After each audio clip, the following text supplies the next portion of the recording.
programa Decisão.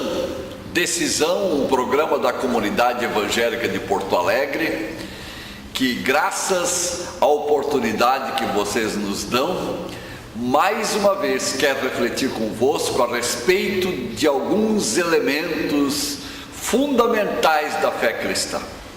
E o programa Decisão, como nós temos dito todas as vezes nestes últimos tempos, é um programa que se fixa numa palavra bíblica e ao redor desta palavra bíblica faz alguns comentários, faz algumas observações, traz palavras de consolações que estas verdades bíblicas por si mesmo encerram e traz também, evidentemente, exortações para que nós busquemos pelos caminhos de Deus.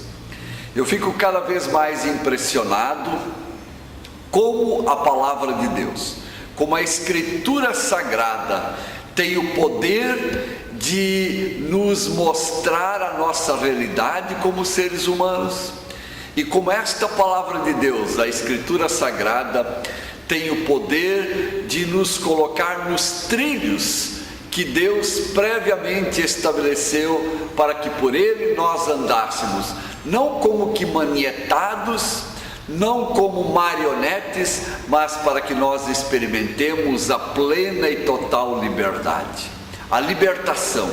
O nosso Deus é o Deus da libertação, o nosso Deus é o Deus que nos tira das prisões em que muitas vezes nos encontramos, sejam prisões de toda e qualquer espécie.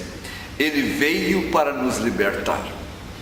E vocês sabem, na última vez, aliás, nas últimas duas vezes, nós já fizemos algumas observações introdutórias, por enquanto somente introdutórias, a respeito de um dos textos bíblicos mais fundamentais, um dos textos bíblicos mais famosos, um dos textos bíblicos mais conhecidos.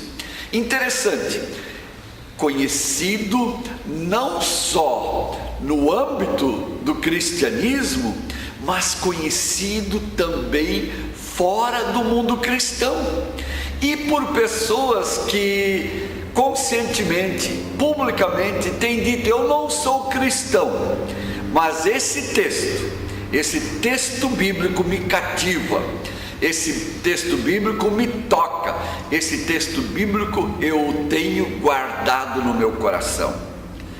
O texto bíblico ao que eu me refiro é o Sermão do Monte. O Sermão do Monte que nós encontramos nos capítulos 5, 6 e 7 do Evangelho de Mateus. Mateus é o primeiro livro do Novo Testamento, é o primeiro dos 4 evangelhos, e Mahatma Gandhi, o grande libertador da Índia do jugo colonial inglês, ele conhecia muito bem o Sermão do Monte, e era ele que dizia: eu não sou cristão, mas eu estou cada vez mais impressionado pela verdade do Sermão do Monte.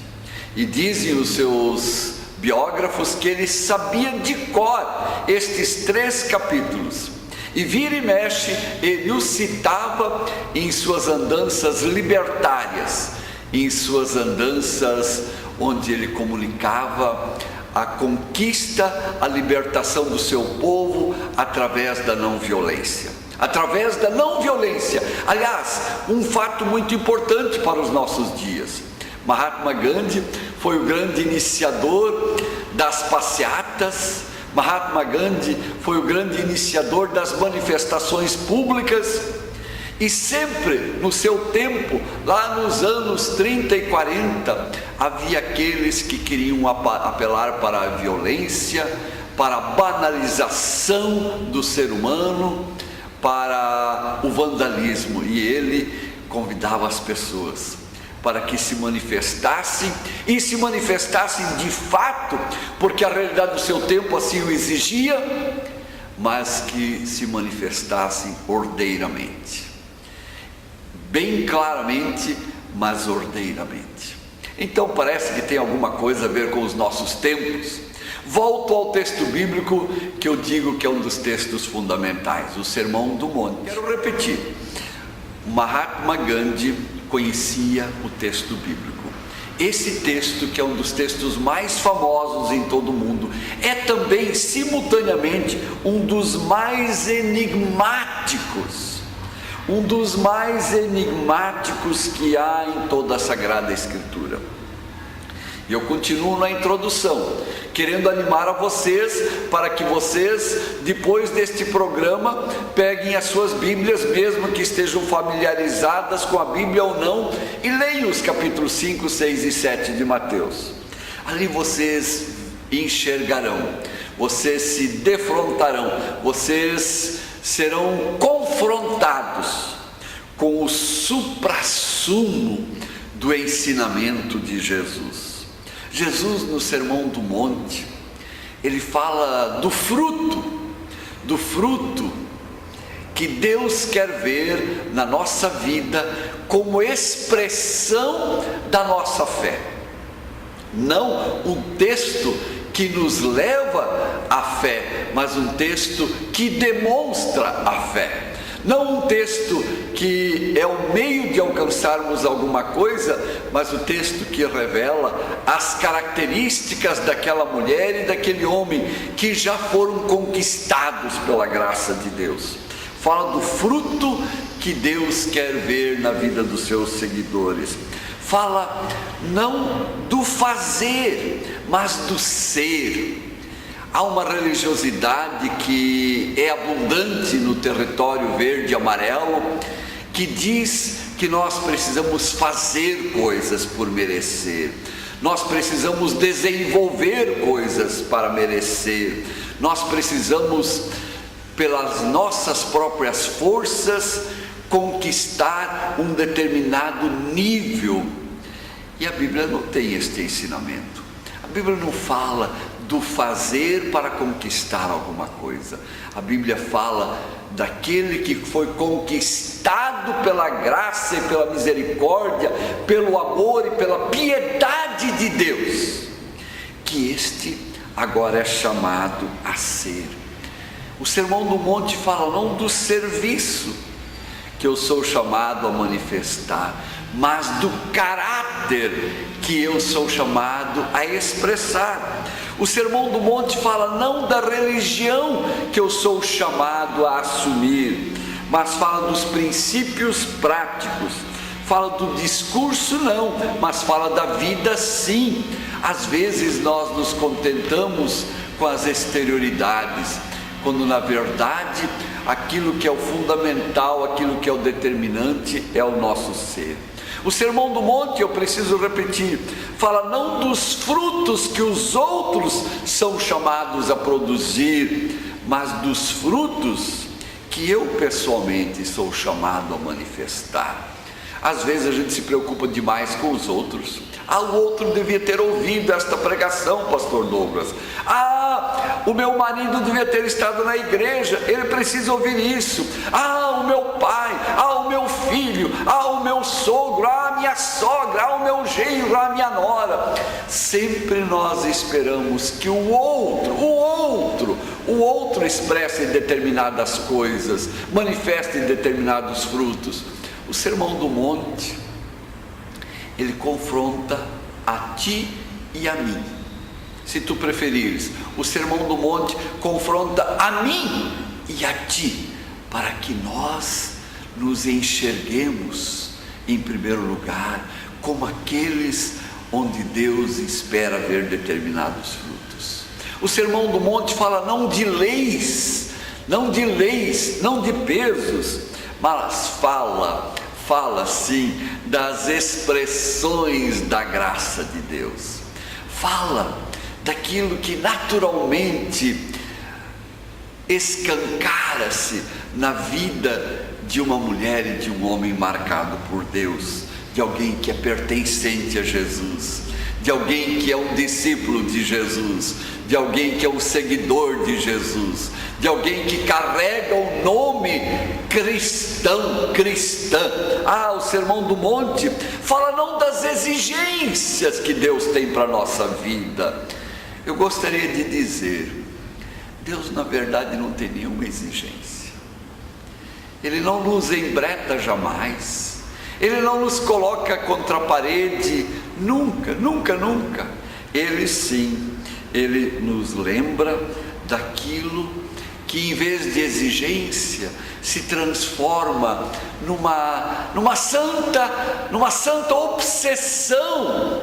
Santa obsessão que não tem nada a ver com patologia, com distúrbio, ao usar a palavra obsessão nestes termos e nesse contexto, mas fala da obsessão que 24 horas por dia deveria tomar conta do meu ser, quando eu estou lá em casa, quando eu estou no trabalho, quando eu estou na escola, quando eu estou na universidade, quando eu estou com os meus amigos, quando eu estou com as minhas amigas, quando eu estou no campo de futebol, quando eu estou jogando ou assistindo uma partida de futebol.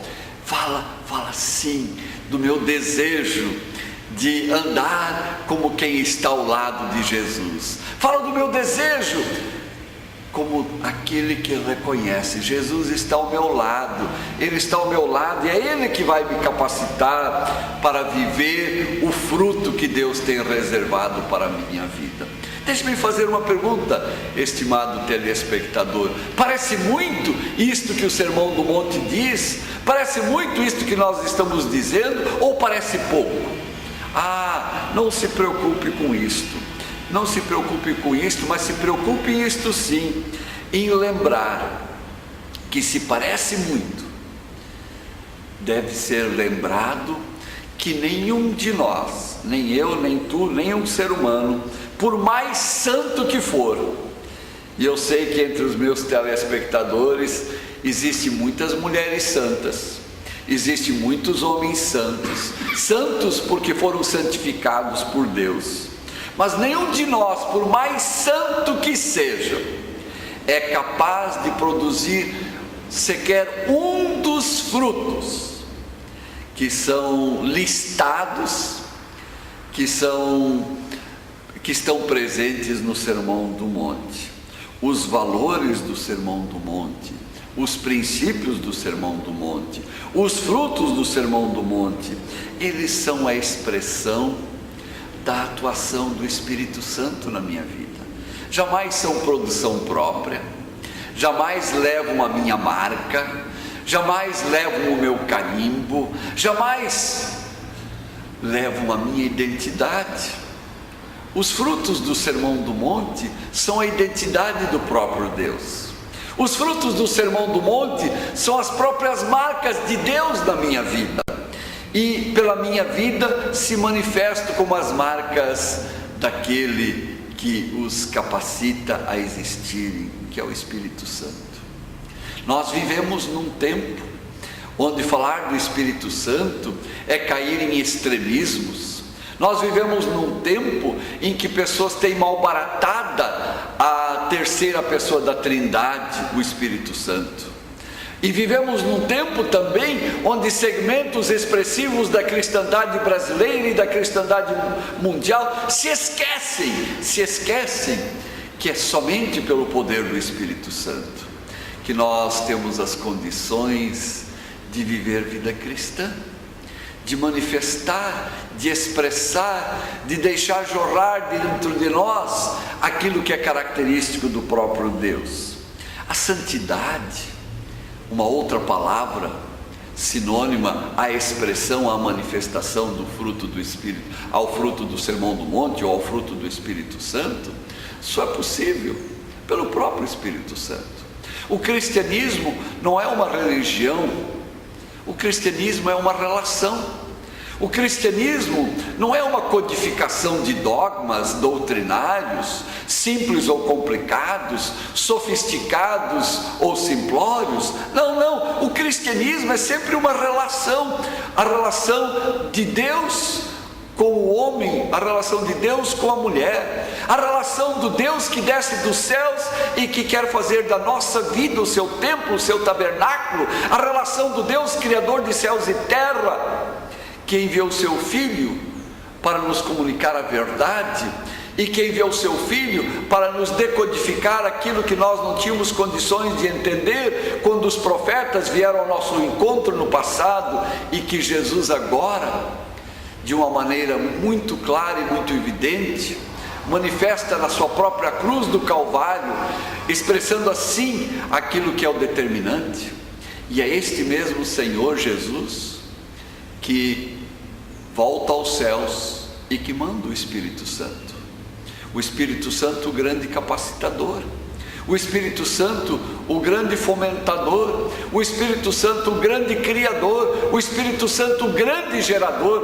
O Sermão do Monte fala de frutos nas vidas de homens e mulheres cristãs, mas de frutos que nós não temos condições de produzir. Temos que confessar, temos que nos dar conta que nós não conseguimos produzir nada. Quem produz é Deus, quem produz é o Espírito Santo.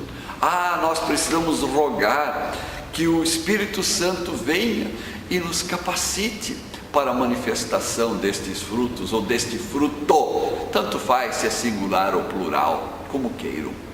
E em terceiro lugar, hoje de manhã ou hoje à noite, não sei em que horário vocês estão nos assistindo, eu quero lembrar que o Sermão do Monte, no capítulo 5, ele inicia com as bem-aventuranças. E nós vamos, ao longo das semanas que virão, examinar uma por uma destas 8 bem-aventuranças. Estas 8 bem-aventuranças, cada uma delas é uma joia preciosa. Estas 8 bem-aventuranças falam daquilo que é o resumo de todo o Sermão do Monte, e nós as examinaremos na intenção, no desejo e na oração de que Deus mesmo nos inspire, que Deus mesmo abra o nosso coração para que nós adentremos ao seu mundo. Lembra que eu disse, o Sermão do Monte inicia com as bem-aventuranças. A palavra bem-aventurança para o português é traduzido por feliz. Jesus fala de 8 momentos, de 8 situações, de 8 evidências, de 8 sinais, de 8 princípios, melhor dizendo, 8 princípios que geram uma bem-aventurança, que geram uma felicidade na nossa vida. Só que a palavra felicidade, em português, nos remete de imediato a um mundo onde tudo é plano, onde tudo é um asfalto perfeito, onde tudo é colorido, tudo é brilhante, tudo é só festa, tudo é só divertimento, sorriso e beleza no seu esplendor mais poderoso e mais profundo. No entanto, a palavra bem-aventurança, que é traduzido por feliz, ela tem uma conotação um pouco diferente.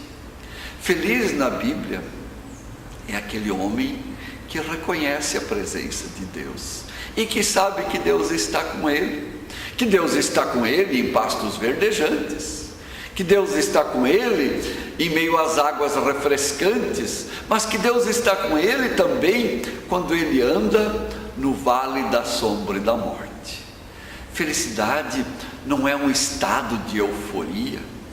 Felicidade é a certeza da presença de Deus comigo. Felicidade é saúde espiritual. Felicidade é a compreensão e é a certeza de que Deus, Ele não me abandona jamais, e que nas mãos dele eu sempre estou nas melhores mãos, independentemente do meu entorno, independentemente do que me cerca, independentemente daquilo que se passa comigo, independentemente da realidade da minha vida. Bem-aventurado é o homem, é a mulher. E aí ele vai dizer quais são estas 8 bem-aventuranças que marcam o ser humano. Na próxima semana nós começaremos a falar da primeira aqui no programa Decisão. Agora estejam atentos para a música especial que nós temos e aguardem a nossa palavra final. Até já!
Esperamos que vocês tenham aproveitado este programa e nós desejamos que vocês vivenciem diariamente a bênção de Deus em vossa vida.